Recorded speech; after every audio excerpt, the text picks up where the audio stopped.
Time marches on, the world changes, things evolve. These statements are true in all walks of life, but perhaps even more so in the fast-moving medium of video games.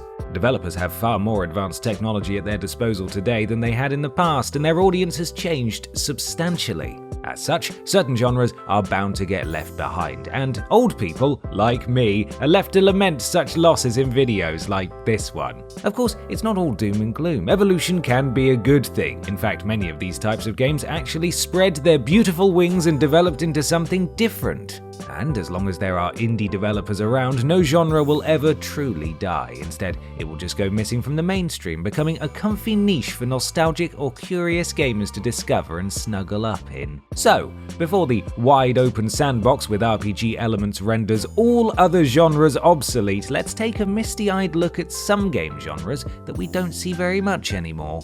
And yes, we're being very flexible with the word genre. It's just because we really miss some of these and we're feeling sentimental.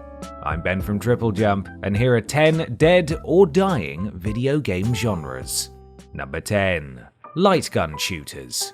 Dating back to the 1930s, light gun technology has been around for longer than you might think. Making use of light sensors to enable players to blast moving targets on a screen, light gun games hit mainstream notoriety in the mid-80s with Duck Hunt and went on to boom in popularity during the next decade. Bloodthirsty 90s kids relished the opportunity to take a plastic gun in hand and live out their action movie fantasies with the likes of Virtua Cop and Time Crisis. One could even hold the weapon in a side grip for maximum action hero immersion. Nowadays, the light gun game is only really ever spotted in arcades, where you might come across a House of the Dead cabinet or maybe even 2018's Halo Fireteam Raven. Outside of arcades, however, you're only really likely to find the peripherals in a tangled mess of wires at the bottom of someone's closet. Tragic, really. Despite the genre's slide into obscurity, the spirit of the home light gun game is sort of being kept alive today by the likes of Farpoint, which lets players use the PSVR aim controller to pick off targets inside the virtual world. Even that dropped off the radar pretty quickly, though. To be fair, any game that's best played standing up has an uphill battle to win me over. Number 9. Point-and-click adventures.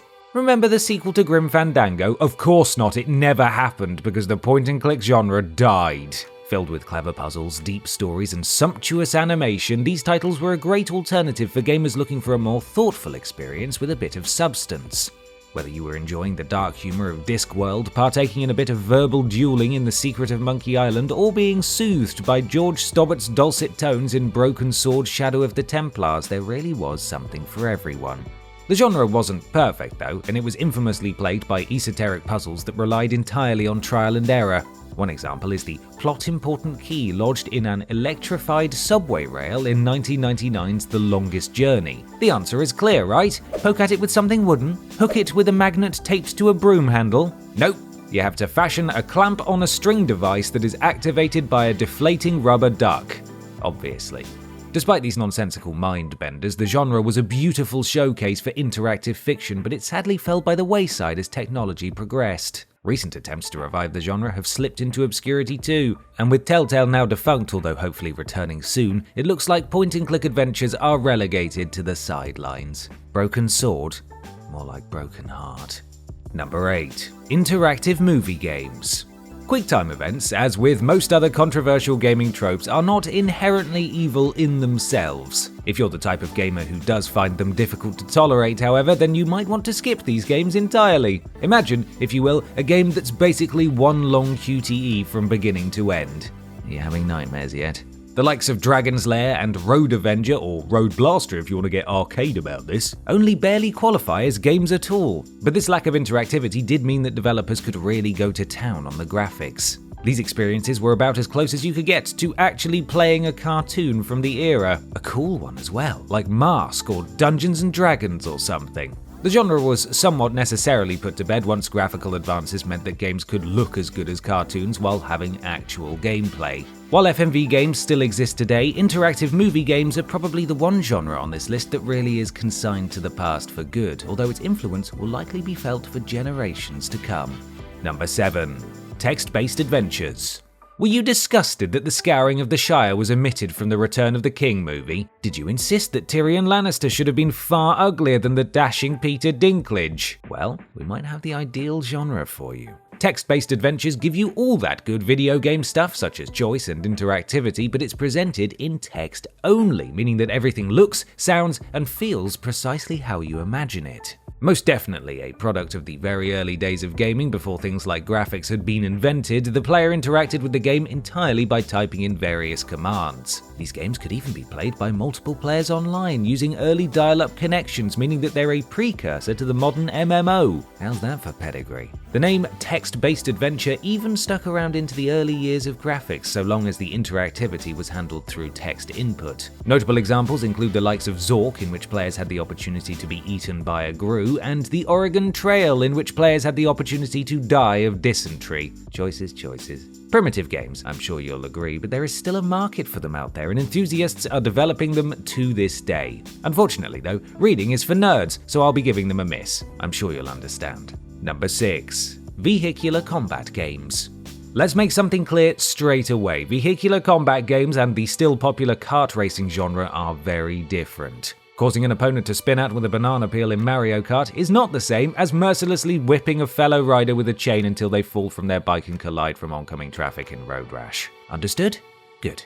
Once enjoying huge popularity, vehicular combat games like Twisted Metal enabled players to take road rage to frankly absurd heights, often while mowing down innocent bystanders. The genre evoked the violent power fantasy side of gaming that is so often maligned, and some of them, such as Carmageddon, were banned in multiple countries. Clearly, the authorities were expecting impressionable youths to fit a spiked grille to the front of their mum's hatchback and go on a rampage through suburbia. Anyway, the genre now appears to have been relegated to bit parts in sandbox action games such as Rage 2 or Mad Max. That said, if a big publisher were willing to chuck some bucks at a revival, there's definitely potential for this one to come back. What do you say, Sony?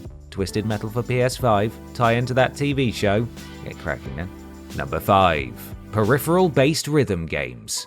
Do you want to feel like a rock star? Do you want to play all of your favorite songs without taking the time to learn an actual instrument? Do you want to suffer from crippling pain in your hands and your fingies? Then boy do we have the genre for you. Between 2005 and 2013, peripheral-based rhythm games were taking the world by storm and filling everyone's bedrooms and living rooms with toy guitars and flimsy drum kits. Guitar Hero and Rock Band became such phenomena that even non-gamers got involved. This was likely helped due to the quality and recognizability of the music that players could jam along to, from Blink-182 to Rage Against the Machine and everything in between. Some legendary acts such as Aerosmith, Metallica, and the Beatles even got their own dedicated games. However, the fad eventually ran out of steam, and the aforementioned peripherals ended up cluttering second-hand bins rather than people's houses. The rhythm genre in general has taken a backseat nowadays, limited to the occasional outlier hit like Crypt of the Necrodancer or Beat Saber. I suppose that means I'll have to try and learn a real guitar. Nah, forget about that, that's way too much effort. Number 4. Fast-paced 3D deathmatch shooters. You know, online multiplayer in shooting games used to be a much more straightforward affair. Players tearing around chunky corridors at breakneck speeds, firing overpowered weaponry at everything that moves, and using brief moments of downtime to type curse words to strangers, all over a dial-up internet connection. A simpler time. Things have become a little more complicated since the days of Quake and Unreal. First, they added flags that needed capturing, then weapon upgrades and vehicles, and the next thing you know, you're calling in bombing runs or building bases on the fly. Don't get me started on dance emotes and purchasable skins either. Honestly, while the purity of these old-school high-speed deathmatch shooters does have its merits, if you want to test something other than your caffeine-fueled trigger finger and ability to memorize extremely similar-looking corridors, you're better off with a modern shooter. They have features like strategy and tactics to mix things up a bit, not to mention chest-high walls. That's excitement. Number 3. Helicopter games. Alright, we know these are more likely to be considered part of a larger genre, but bear with us for a moment. You see, there was a time when you couldn't move for helicopter games, and do you know why? Because helicopters are cool. I mean, just look at them. They've got rotors, they've got small rotors, they've got other bits. They can literally fly, it's true. I've seen it. From Choplifter and Silkworm to Super Thunderblade and Desert Strike, whirlybird enthusiasts once had an embarrassment of riches to sate their rotor-based needs. While these chopper action games haven't completely disappeared, they're certainly fewer in number today. Buzzing all over like flies they were, pretty difficult to swat though. The fact is, if a helicopter does show up in a mainstream game nowadays, it's likely to happen in an on-rails mounted gun section of a cinematic FPS. They're also very likely to crash. The helicopter, that is, not the game. Well, unless we're talking about the helicopter mission in Cyberpunk 2077. Am I right? Got him! It's still bad! Number 2. Toys to Life games. Here's a fairly recent one that you may have already abandoned to the darkest corners of your gaming memory. Remember when Spyro the Dragon returned in 2011 and everyone was happy and it was exactly what fans had been waiting for? No, of course not, because they shoehorned him into Skylanders instead, and Peter is still crying to this day. To be fair, it was an interesting idea, collecting figurines that had special chips in them that talked to a portal peripheral. Plop the figurines onto the portal and they'd zap through a USB cord and into the game, where you could guide them through a mildly fun adventure. Seen by some as a cynical money-making scheme, Skylanders could actually be completed using only the figurines that came with the initial set. If you did feel the need to collect them all, then that was your decision and you were solely responsible. Have some self-control, please. Skylanders spawned a few impersonators too, with heavy hitters getting in on the act such as Disney Infinity and LEGO Dimensions. Ubisoft's more recent foray into the genre was perhaps a little less well-advised though, as by the time the decent-looking Starlink Battle for Atlas hit the shelves, Toys to Life games were well on their way out. Better late than never, right? Wrong. Sorry, Ubisoft. Number 1. Extreme sports games. Hold on, I just need to turn my cap around for this one. There! Radical! It wasn't so long ago that every other game seemed to be giving players the opportunity to shred some crisp powder, do a fakey flip 720, or carve a tubular wave. Sorry, I have no idea what I'm saying. The point is, games based on extreme sports have fallen out of favour quicker than me falling off an actual skateboard, which is quite fast. Ubisoft's Steep appeared to be the swan song for the genre in mainstream gaming, although it could be argued that the likes of MX vs ATV and certainly Riders Republic are keeping things going. It depends on your definition of extreme sports though. Some people even classify Mirror's Edge as an extreme sports game. These people are wrong. It's clearly well, I don't know what it is, but it's not sports, I can say that much. Despite the recent Tony Hawk's Pro Skater 1 and 2 re-release doing well at retail and EA's Skates series still holding a special place in many people's hearts, the extreme sports genre seems to have gone the way of the radical 90s slang that so often accompanied it. And that, my dudes, is a total bummer.